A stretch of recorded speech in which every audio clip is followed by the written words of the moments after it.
Madam, आप जब किसी सरकारी बैंक में घुसते हैं तो ऐसा लगता है कि 80 या 90 की दशक की किसी इमारत में आ गए हैं, जहां पे दीवारें उखड़ रही होती हैं, पंखा अपनी मर्जी से चलता है और लाइनें रेल टिकट से भी ज्यादा लंबी होती हैं। इसके बाद जब आप काउंटर नंबर 1 पे पहुंचते हैं तो बताया जाता है काम यहां नहीं होगा, काउंटर नंबर 4 पर जाइए। जब काउंटर नंबर 4 पे जाते हैं तो बताया जाएगा यहां पर भी काम नहीं होगा, फर्स्ट फ्लोर पर जाइए। और जब आप थके हारे फर्स्ट फ्लोर पर पहुंचते हैं तो बताया जाता है कि लंच हो गया है, लंच के बाद 2 बजे आइएगा। 2:15 पहुंचते हैं तो बताया जाता है कि लंच एक्सटेंड हो गया, अभी कर्मचारी गुलाब जामुन खा रहे हैं। यह व्यवस्था है कस्टमर सर्विस की एक सरकारी बैंक में। और आज हम जहां चांद पर पहुंच गए, यूपीआई से गोलगप्पे खरीद रहे हैं, लेकिन हमारी सरकारी बैंकिंग व्यवस्था 80-90 के दशक से बाहर नहीं आ पा रही है, तरीके से अनबैंक्ड है। और मैम, बैंकिंग की ग्रामीण इलाकों में अगर बात करें तो बैंकिंग व्यवस्था ने ग्रामीण इलाकों के साथ सौतेला व्यवहार किया है। पहले तो बैंक की ब्रांच गांव के पास नहीं है। जब वो बूढ़ा आदमी भोला भटका बैंक की 5-10 किलोमीटर दूर ब्रांच तक पहुंचता है तो पता लगता है कि बिजली गुल है। बिजली आ जाती है तो पता लगता है सर्वर डाउन हो गया है। सर्वर भी चल जाता है तो पता लगता है आधार सीडिंग में दिक्कत है, फिंगरप्रिंट मिसमैच हो रहा है या बैंक अकाउंट की मैपिंग ही नहीं हो। डेटा मार्केटिंग कंपनियों के पास, क्रेडिट कार्ड कंपनियों के पास, लोन देने वाले, फ्लैट बेचने वाले लोगों तक नहीं पहुंचता। एक रिपोर्ट के मुताबिक 2019 में एसबीआई के 3 million customer account data leak हो गया और तमाम बैंकिंग हिस्ट्री लीक हो गई। 2021 में मोबीविक का 8.2 टीबी का केवाईसी डेटा ही लीक हो गया। 2021 में एक पेमेंट गेटवे जस्टपे का 100 मिलियन क्रेडिट कार्ड की पेमेंट डिटेल्स और रिकॉर्ड्स लीक हो गई। अब ये लीक है कि जाने अनजाने में डेटा शेयरिंग है, यह फैसला मैं आप तक छोड़ता हूं, लेकिन आपको इस डेटा लीक का भुगतान करना पड़ता है। आपको उसको माननीय सदस्य श्री राघव चड्ढा जी, आपके पास 9 मिनट। शुक्रिया मैडम कि आपने मुझे बैंकिंग बिल 2024 पर बात करने का मौका दिया। सर, बैंक ईंट या सीमेंट से बनी किसी इमारत का नाम नहीं है। बैंक सिर्फ किसी स्टील या एल्यूमिनियम से बने एटीएम का नाम नहीं है। और बैंक ना ही एक काउंटर से दूसरे काउंटर पर दौड़ रहे बैंक ग्राहकों की उस दौड़ का नाम है। बैंक नाम है विश्वास का, बैंक नाम है अधिकार का, न्याय का, समानता का। लेकिन पिछले कुछ वर्षों में यह विश्वास जो ग्राहकों का बैंकिंग व्यवस्था में था वो कहीं ना कहीं कमजोर होता नजर आ रहा है। और उसके कुछ बुनियादी कारण, बहुत ही बेसिक कारण आज मैं सदन में आपके माध्यम से सरकार के सामने रखना चाहूंगा। सबसे पहला, पुअर कस्टमर सर्विस। यदि आज किसी ग्राहक को सरकारी बैंक में किसी काम से जाना हो तो मान लीजिए उसके ग्रह खराब चल रहे हैं और दिहाड़ी भी खराब होगी। कोई नौकरी पेशा आदमी हो तो ऑफिस से छुट्टी लेनी पड़ती है, कोई स्टूडेंट हो तो प्रैक्टिकल का एग्जाम मिस करना पड़ता है, यहां तक कि साधारण सी पासबुक अपडेट कराने भी जाना हो तो वो भी एक संघर्षशील सफर में तब्दील हो जाता है।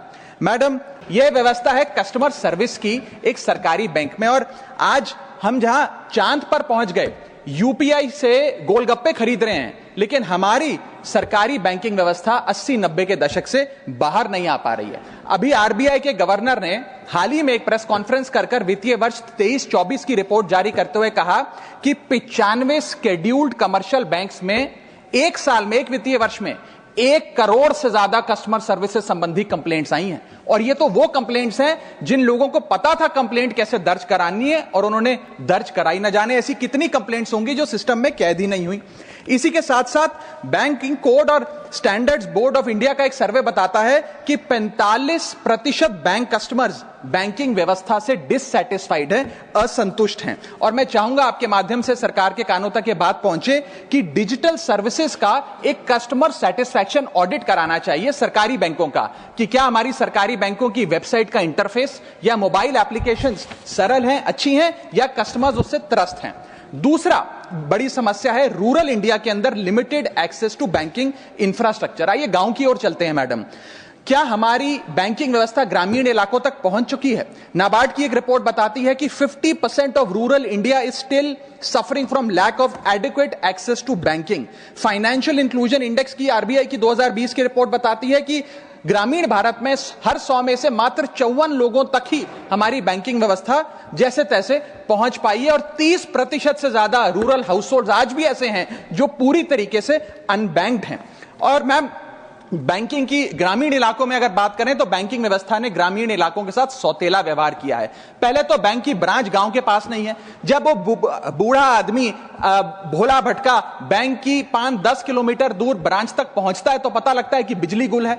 बिजली आ जाती है तो पता लगता है सर्वर डाउन हो गया है। सर्वर भी चल जाता है तो पता लगता है आधार सीडिंग में दिक्कत है, फिंगरप्रिंट मिसमैच हो रहा है या बैंक अकाउंट की मैपिंग ही नहीं हो पा रही है। डॉक्यूमेंटेशन से लेकर कॉम्प्लिकेटेड फॉर्म से लेकर लैंग्वेज के चैलेंजेस तक ग्रामीण इलाकों में लोगों को झेलने पड़ते हैं और सबसे ज्यादा बैंकिंग फ्रॉड भी गांव के भोले भाले आदमी के साथ होता है। इसी के चलते हमारे गांव का आदमी प्राइवेट निजी साहूकार के पास जाकर लोन लेना बेहतर समझता है, ना कि किसी बैंक के पास जाकर। और जब वे साहूकार के पास जाता है तो ना वहां पेपर वर्क होता है, एक इजियर एक्सेस होता है, फियर ऑफ बैंक और इलिटरेसी नहीं होता। बहुत बार तो मॉर्गेज पे भी कुछ नहीं रखना पड़ता, इसलिए वो साहूकार से ब्याज पे पैसा उठाता है। लेकिन साहूकार उसे मनमानी दाम पर वो ब्याज पर पैसा देता है। 60 से 80% सालाना का इंटरेस्ट रेट चार्ज करता है। जिंदगी भर के लिए उसकी गुलामी लिखवा लेता है और वो बेचारा गांव का भोला भाला आदमी डेट ट्रैप में फंस के रह जाता है। मेरी तीसरी बड़ी समस्या जो मैं आज आपके सामने रखना चाहूंगा वो है साइबर फ्रॉड और digital frauds in the banking sector. Cyber frauds वर्ष 2023 में 75,800 घटनाएं सामने आई जो कि कंप्लेंट्स दर्ज हुई।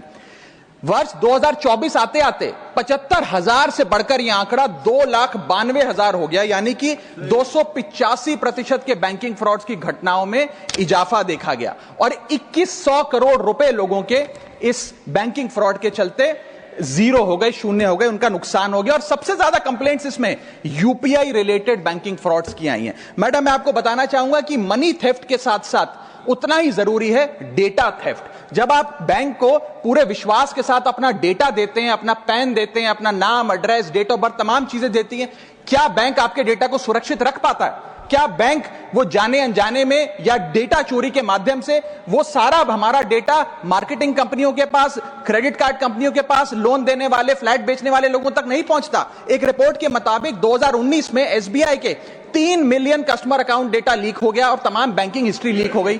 2021 में मोबीविक का 8.2 TB का केवाईसी डेटा ही लीक हो गया।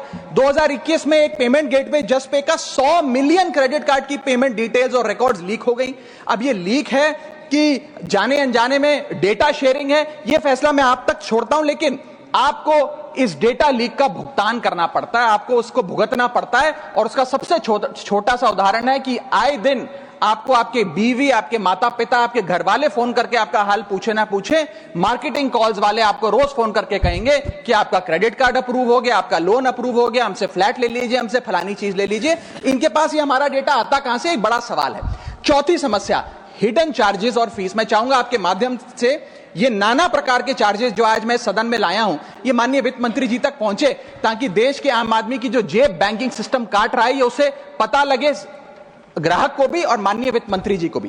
पहला, मिनिमम बैलेंस पेनल्टी। यदि आप न्यूनतम बैलेंस नहीं रखते हैं तो 100 से 600 रुपए प्रति माह बैंक आपका काट लेता है। इस चार्ज को लगाने के बाद बैंकों ने वित्तीय वर्ष 22-23 में 3500 करोड़ रुपए मिनिमम बैलेंस पेनल्टी के नाम से लोगों से वसूले हैं। मैडम, दूसरा चार्ज, एक्स्ट्रा एटीएम यूजेज। आपको एटीएम ट्रांजैक्शन के लिए 2 से 3 की मोहलत मिलती है, 2 से 3 की इजाजत मिलती है बैंकों द्वारा। अगर आप चौथा, पांचवा ट्रांजैक्शन कर लें तो हर ट्रांजैक्शन पे 20 रुपए एटीएम चार्ज आपको देना पड़ता है। इनएक्टिविटी फी 100 से 200 रुपए सालाना, यानी कि अगर बैंक आप बहुत ज्यादा अपना अकाउंट यूज नहीं करते हैं तो बैंक इनएक्टिविटी के नाम पे भी चार्ज लगा देता है। फिर बैंक स्टेटमेंट आप मंगवाते हैं तो बैंक स्टेटमेंट इशुएंस चार्जेस के नाम पर आपसे 50 से 100 रुपए लेता है। फिर आप कहते हैं हमें एसएमएस अलर्ट के माध्यम से मेरे बैंक के खाते में क्या आ रहा है उसकी जानकारी मिले, तो एसएमएस अलर्ट चार्जेस के नाम पर भी प्रति क्वार्टर 20 से 25 रुपए आपसे लिया जाता है।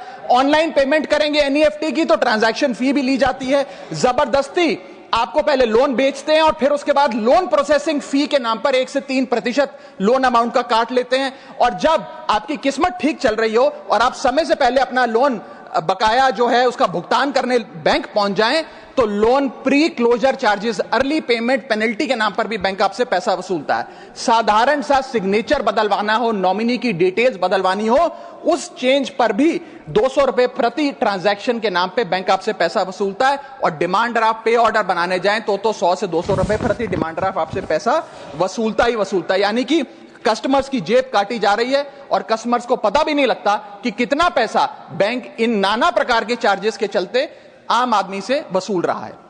मेरा पांचवा और आखिरी point madam, insurance and investment product miss selling. अपने क्वार्टरली या मंथली टारगेट्स पूरा करने के लिए बैंक के एग्जीक्यूटिव मिस सेलिंग करते हैं, गलत प्रोडक्ट लोगों को बेचते हैं। यह भी एक प्रकार का हनी ट्रैप है। मीठी मीठी बातें कर भोले भाले मासूम लोगों को ऐसे प्रोडक्ट्स बेच दिए जाते हैं जिनकी जरूरत उन्हें है ही नहीं।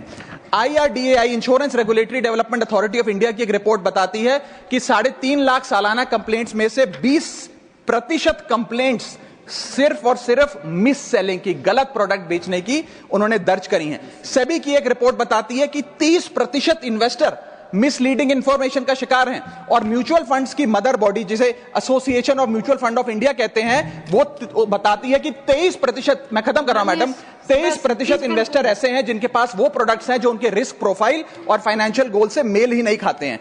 तो मैडम, मैं इन सारे जो समस्याएं बताई हैं उसके माध्यम से समाप्त कर रहा हूं। बस इतना ही कहना चाहूंगा कि ये बड़ी बुनियादी समस्याएं हैं जो आज इस देश का एक आम अकाउंट धारक, एक आम आदमी सफर कर रहा है। मैं चाहूंगा माननीय वित्त मंत्री जी इन बुनियादी सुविधाओं का, इन बुनियादी समस्याओं का समाधान दे। बहुत बहुत शुक्रिया।